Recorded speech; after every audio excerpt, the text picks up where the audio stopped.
Kinshasa, le 8 janvier 2024. Zef Zabo, écrivain, défenseur de droits humains, chercheur, doctorant en droit, avocat, auteur de la série de livres Justice corrompue. Lettre audiovisuelle ouverte à son Excellence, Monsieur Félix Tshisekedi, président de la République, candidat proclamé élu. Les élections générales combinées du 20 décembre 2023 organisées en violation téméraire de la loi par la CENI du 20 au 26 décembre 2023 de manière sciemment irrégulière et frauduleuse et chaotique, du banditisme électoral généralisé, systémique et sans précédent dans les annales d'organisation d'élections dites démocratiques en RDC. L'annulation s'impose, tout comme la moralisation de la vie politique et de la magistrature en RDC. Monsieur le Président de la République, candidat à sa propre succession, proclamé provisoirement élu avec 73,34% des voix par la CENI le 31 décembre 2023, dans les conditions connues de tous et discutées dans la présente, en vertu de vos qualités, fonctions et pouvoirs constitutionnels, le président de la République, chef de l'État, magistrat suprême, représentant de la nation, symbole de l'unité nationale, garant du respect de la Constitution par tous, arbitre du fonctionnement régulier des pouvoirs publics et des institutions de la République, et de garant de l'intégrité du territoire, de la souveraineté nationale et du respect des traités internationaux. Si vous êtes réellement démocrate et si vous êtes réellement épris de justice, de paix, de patriotisme, de vérité et de valeurs morales, prière, Monsieur le Président, d'assumer vos responsabilités et d'ainsi emboîter le pas à tous pour assurer et demander l'annulation complète et ou faire purement et simplement annuler complètement ces élections à tous les niveaux. En effet, suite aux élections générales organisées par la CENI du 20 au 26 décembre 2023, après avoir assisté personnellement et très attentivement ce 8 janvier 2024 devant la Cour constitutionnelle à l'audience publique qui était présidée par lui-même, son président et président du Conseil supérieur de la magistrature, M. Kamuleta Badibanga Dieudonné, concernant la cause sous RC 014-PR-CR opposant le candidat président M. Ngoy Ilunga Senga Théodore à la CENI en matière de contentieux électoraux relatifs à l'élection présidentielle et plus spécifiquement à la conformité à la loi ou à la régularité légale ou pas des élections générales telles qu'organisées à tous les niveaux par la CENI et des résultats provisoires de l'élection présidentielle tels que proclamés par la CENI le 31 décembre 2023, et après avoir observé certains signes qui ne trompent pas, ainsi que suivi en fin de compte l'avis du ministère public qui a été donné par lui-même le procureur général de la République, près de la Cour constitutionnelle, M. Mokolo Konkesha Jean-Paul, demandant à la Cour de déclarer recevable, mais non fondée, la requête du requérant Ngoy Ilunga Senga Théodore, permettez-moi, respectueusement, Monsieur le Président de la République, de commencer d'entrée de jeu avec les questions suivantes. 1. Que peut-on sincèrement attendre comme décision de la Cour constitutionnelle au regard par ailleurs de la justice corrompue notoirement et non indépendante de notre pays et des décisions indistinctement et inconditionnellement invariables de cette Cour dans le passé dans toutes les matières contentieuses similaires depuis 2006 jusqu'à ce jour? Sa décision ne sera-t-elle pas tout simplement sans surprise? N'avez-vous pas vous-même, à maintes reprises, fustigé la justice corrompue de notre pays et notamment déclaré le 24 septembre 2021 que sans une justice équitable, il est inutile de parler d'état de droit, et déclaré aussi le 7 octobre 2022 que chaque jour, dans tous les coins du pays, le peuple assiste abasourdi scandaleusement à des actes et à des comportements de certains acteurs judiciaires ainsi qu'à des actions ou décisions judiciaires à la limite du hasard et de la théâtralisation de la justice, creusant davantage la méfiance la plus légendaire entre le peuple et la justice. 3.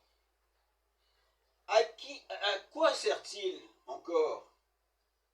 la justice en tant qu'institution? Ça veut dire l'institution judiciaire, donc la justice avec J majuscule, et en tant que valeur et vertu en RDC. 4. À quoi sert-il encore d'organiser des élections, par ailleurs prétendument transparentes et démocratiques en RDC? 5. Finalement, à quoi sert-il encore de parler vainement de démocratie et d'un état de droit,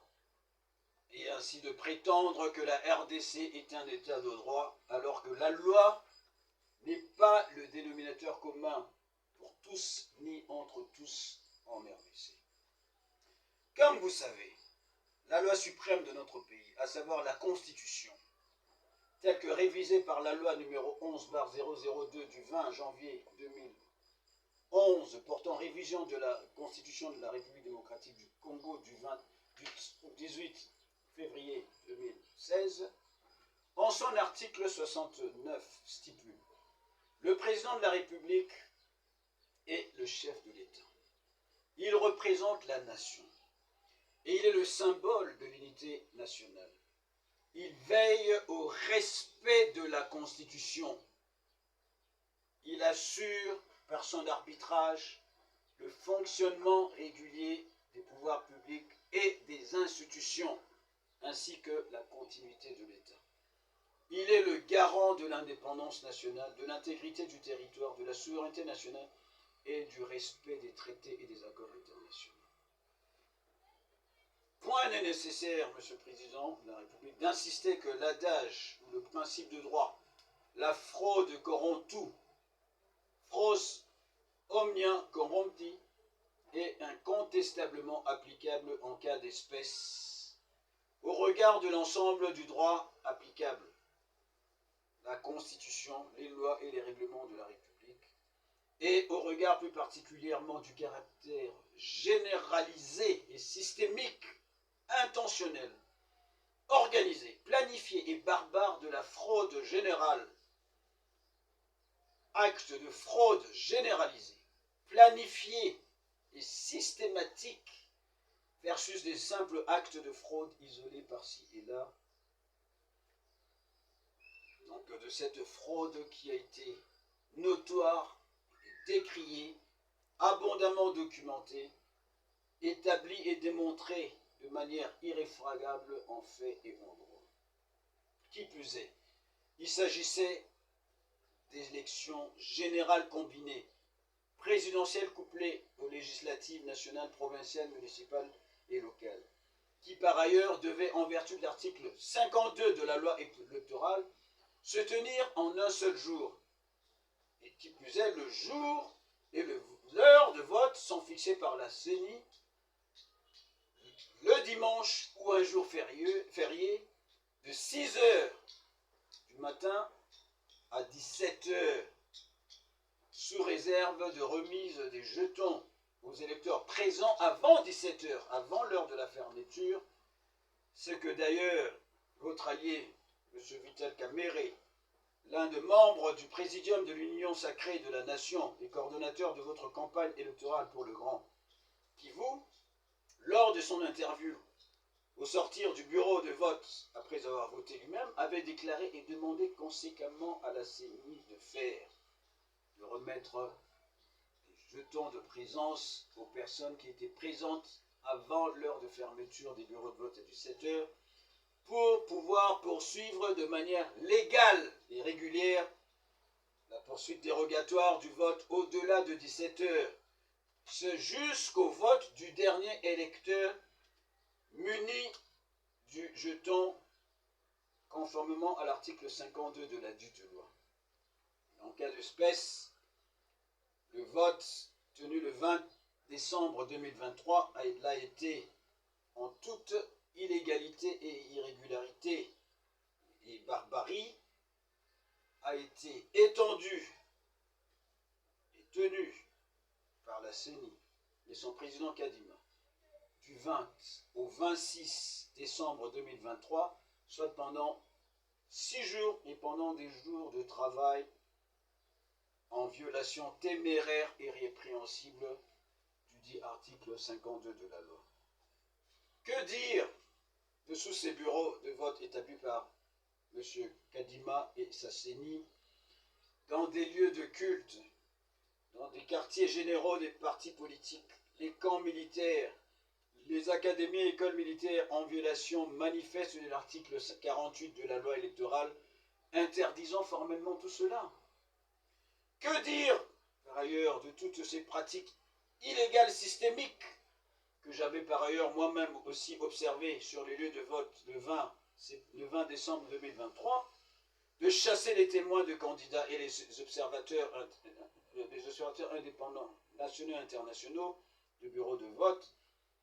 aux fins, sans aucun doute, de s'assurer de voter et de faire voter ou de bourrer les urnes en votre faveur à l'élection présidentielle et en faveur des candidats de votre famille ou plateforme politique, union sacrée de la nation aux élections législatives et autres. Que dire en outre de toutes ces multiples et innombrables machines à voter trouvées entre les mains, dans les maisons, etc., de différents candidats du pouvoir ou du régime en place, essentiellement. Que dire des résultats provisoires de l'élection présidentielle proclamés de manière complètement irrégulière le 31 décembre 2023 par la CENI et son président, M. Kadima, vous déclarant provisoirement élu avec 73,34% des voix, en violation téméraire des dispositions des articles 69 et 71 de la loi électorale, et ce, à partir, très curieusement, des résultats non compilés provenant des dispositions électroniques de vote, des machines à voter, et non pas à partir des procès-verbaux de dépouillement et de compilation authentiques faisant foi, ni à partir des résultats dûment compilés par les centres locaux de compilation, ni consolidés, et que la CENI devait par ailleurs publier puis proclamer bureau